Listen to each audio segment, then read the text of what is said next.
Hey guys, I'm back, welcome back to the channel. After several instances of me promising to do it and failing to deliver, I promised that today I was going to upload my Borderlands quick review so I could begin catching up on the movies I didn't make videos on, but the BBFC rated Venom The Last Dance. Now, I originally wasn't going to make a video on this. I fully expect this movie to be rated 15. Let me rephrase that. This movie was obviously always going to be rated 15. I fully expect it to be rated 15 for strong threat horror violence because Venom 1, Venom 2, and Morbius, the other 15 rated movies in the Sony Spider-Man universe, were all rated 15 for that exact reason, for strong threat horror violence, or those exact reasons. And obviously all of the movies in the Sony Spider-Man universe have been rated PG-13. With Kraven the Hunter coming, it's going to be the first R-rated one. Kraven the Hunter is rated R. With this movie, there was some discussion surrounding it potentially being rated R, but I fully expected it to keep its PG-13 rating from, the first two. So obviously the first two were PG-13. I fully expected this one to be PG-13.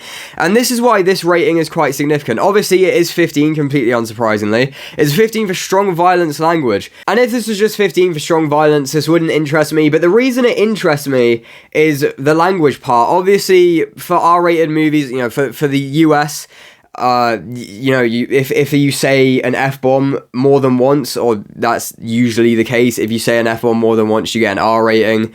And that's the same with the BBFC as well. You say it, too many times, then it gets a 15 rating. You can say it more than once in a 12A, but if you say it too many times, it gets a 15 rating. With this movie, they've said it, they've said it more times than is allowed for a 12A rating, meaning in this movie, they say it more times than is allowed for a PG-13 rating. I'm surprised this movie hasn't been rated yet. Typically we would have the rating by now. We're only a couple weeks away from this movie, and obviously because of that, we don't have the full ratings info yet, but the paragraph thing says, a man bonded with an alien entity becomes the prey of secret organizations and monstrous creatures in this sci-fi fantasy sequel. Although the tone is often comic, action scenes are intense and occasionally bloody.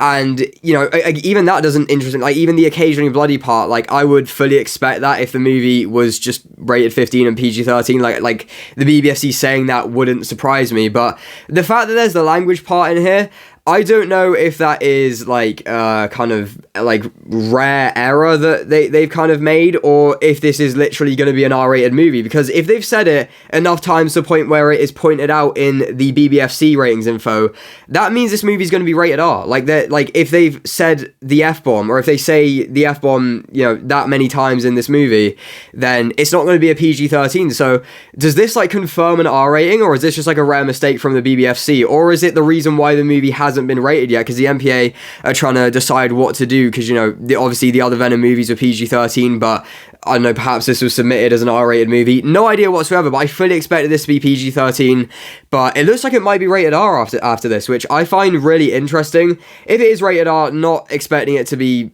extremely violent whatsoever. Obviously the BBFC, right, action scenes are intense and occasionally bloody. Not really expecting Deadpool and Wolverine violence necessarily, but I mean, this could be rated R after this, but we'll have to see how it goes. I fully expect we'll get the rating over the next couple of days.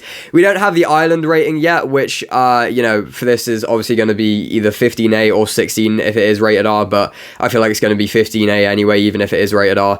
But yeah, I mean, I'm really surprised at this, actually. I mean, I'm surprised that it's not 15 for strong threat horror violence, but I'm more so surprised that it's a 15 for strong violence language, because that indicates an R rating, and obviously we don't have the MPA rating yet. So we'll have to see how this goes. Again, I fully expect to get the rating over the next couple of days, very, very, very soon. Again, we are only a couple days away, not a couple days away. Again, we are only a couple weeks away from this movie. So thank you very much for watching this review. If you did enjoy, please remember to not this review. Thank you very much for watching this video. If you did enjoy, please remember to like, comment, share, and subscribe if you want to. From this point onwards, I actually promise daily uploads are going to continue. Tomorrow, I will upload my Borderlands quick review. Then I'll catch up on all the movies I've missed, and then we are going to continue from there. So thank you very much for watching, and until next time, bye-bye.